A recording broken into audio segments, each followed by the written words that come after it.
இப்படிலாம் இருக்கா அப்படின்ட்டு. அதுக்கப்புறம் தமிழ் மொழிபெயர்ப்பு குரான் வந்து நான் வாங்கி கொஞ்சம் கொஞ்சமாக படிக்கிறேன். படிக்கும்போது என்னுடைய புரிதல் வந்து இஸ்லாத்தை பற்றி வந்து தெளிவடைஞ்சிட்டே வருது. அப்போ அப்படியே ஒரு லாங் காலகட்டம் போகும்போது அதுக்கப்புறம் நமக்கு ஒரு மெச்சூரிட்டி வருது. ஒரு 27 வயசு 28 வயசு அப்படி மெச்சூரிட்டி வருது. அப்போ தான் சோஷியல் மீடியாலாம் நம்ம ஃபேஸ்புக் இதெல்லாம் பார்க்குறோம். அப்படி பார்க்கும்போது அதுக்கப்புறம் பார்க்குறோம் எங்களுக்குள்ள நிறைய பிரிவுகள் இருக்குது.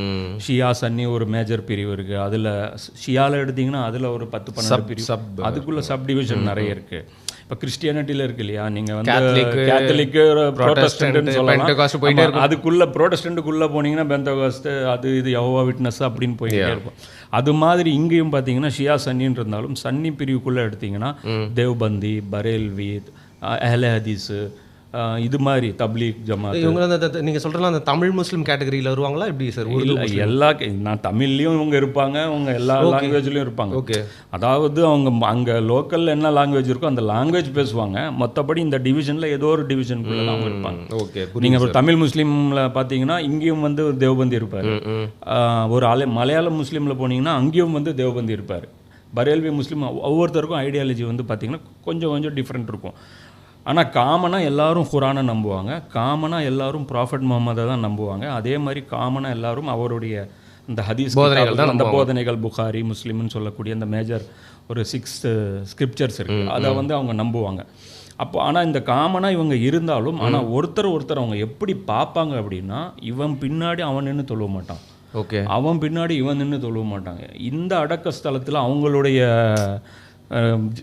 அந்த பாடியை வந்து அடக்கம் பண்ணதுக்கு விட மாட்டாங்க. இவங்களுடைய அடக்க ஸ்தலத்தில்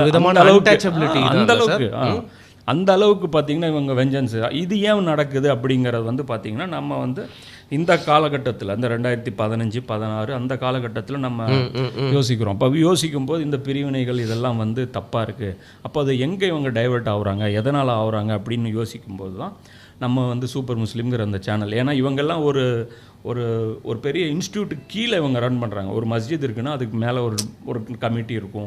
அந்த கமிட்டியை மீறி அங்கே இருக்கக்கூடிய ஸ்காலர் வந்து பேச மாட்டாங்க, செயல்பட முடியாது. ஸோ அதே மாதிரி இருக்கும்போது இப்போ நமக்கு சோஷியல் மீடியா வந்திருக்கு. அப்போ இதில் எந்தெந்த இஷ்யூனால முஸ்லீம்கள் வந்து தங்களுக்குள்ளே பிளவுபட்டுக்கிறாங்க, இப்போ இதில் வந்து நாம் வந்து எந்த விதத்தில் ரோல் ப்ளே பண்ண முடியும் அப்படிங்கிற ஒரு சின்ன முயற்சியாக நம்ம தொடங்கணும். சரிங்க, அது அல்லாவுடைய கிருபையில் பார்த்தீங்கன்னா ஓரளவுக்கு இப்போது நல்லாவே வந்து ரீச் ஆகிருக்கு. இப்போ பார்த்தீங்கன்னா ஒரு இப்போ என்னுடைய சேனலை வந்து ரெகுலராக பார்க்கக்கூடியவங்க, நான் சொல்கிற விஷயங்களை ஆதரிக்கக்கூடியவங்கன்னு பார்த்தீங்கன்னா எல்லாரையுமே சமமாக ட்ரீட் பண்ணுவாங்க. ஷியா முஸ்லீமாக இருக்கட்டும், அவர் சன்னி முஸ்லீமாக இருக்கட்டும், முஸ்லீம் அல்லாதவர்களாக இருக்கட்டும், அவர்கள் மத்தியில் கூட அவங்க பார்க்குற வியூ எப்படி இருக்குன்னா எல்லாரையும் வந்து எல்லாரும் மனிதர்கள், எல்லாரும் சகோதரர்கள், இப்படி தான் எல்லாருக்கும் நலம் நாடுவது தான் இஸ்லாம் அப்படிங்கிற அந்த ஆங்கிளில் வந்து அவங்க ட்ரீட் பண்ணுவாங்க. அதற்கான முயற்சி தான் சூப்பர் முஸ்லீம்.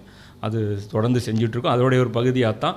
ஏன்னா நமக்குள்ளேயே பேசிகிட்டு இருக்கக்கூடாது, நம்ம வந்து ஒரு நம்மளை பற்றி முஸ்லீம் அல்லாதவர்கள் என்ன நினைக்கிறாங்க அதில் டைரெக்டாக ஃபேஸ் பண்ணணும் அப்படிங்கிறதுக்காகத்தான் நானும் எதிர்பார்த்துட்டு இருந்தேன். ஆனால் இந்த முயற்சி வந்து நீங்கள் ஃபஸ்ட்டு எடுத்திருக்கீங்க. இது மாதிரி நிறைய பண்ணணும். இது மாதிரி நம்ம பண்ணும்போது தான், ஏன்னா நாங்கள் பார்த்தீங்கன்னா ஒரு கூண்டுக்குள்ளேயே வாழ்ந்துட்டுருக்கோம். பள்ளிவாசலுக்குள்ளேயே அந்த லெக்சர்ஸ் இருக்கும், அங்கே கொஸ்டின் ஆன்சர் செஷன் எல்லாமே முடிஞ்சிடும். இஸ்லாத்தை பற்றி நீங்கள் என்ன நினைக்கிறீங்கிற ஒப்பீனியன் வந்து எங்களுக்கு வந்து அவ்வளோ வந்து சேராது. இப்போ அது மாதிரியான முயற்சியாகவும் இது நம்ம அது பண்ணி. நெக்ஸ்ட் கொஷனே அப்படிதான் சார் நான் தொடங்கல. கரெக்டாக நீங்கள் இப்போ சொல்லிட்டீங்க. ரொம்ப பேசிக்கான கொஷின்ஸ் நிறைய இருக்கும். ஏன்னா இப்போ நீங்கள் வந்து அதை தொடர்ந்து நிறைய விஷயங்கள் ரொம்ப நாளாக பேசிட்டு இருப்பீங்க. பட் நம்ம சேனல் பார்க்குறவங்க வந்து பொதுவான மக்கள் நிறைய பேர் இருக்கனால அவங்களுக்கு இருக்கிற சந்தேகங்களாக தான் நானும் கேட்குறேன். முக்கியமாக சார் என்னடா கூப்பிட்டு வந்து நீ வந்து ரிலீஜனை ப்ரொமோட் பண்ணுறீங்க அப்படிங்கிற மாதிரி பார்க்கும். இல்லை, நம்ம எல்லாருமே வந்து பக்கத்தில் வாழ்ந்துட்டு இருக்கோம். அதிக புரிதலோடு வாழ்ந்தால் வந்து அந்த யூனிட்டி அண்ட் ஹார்மனி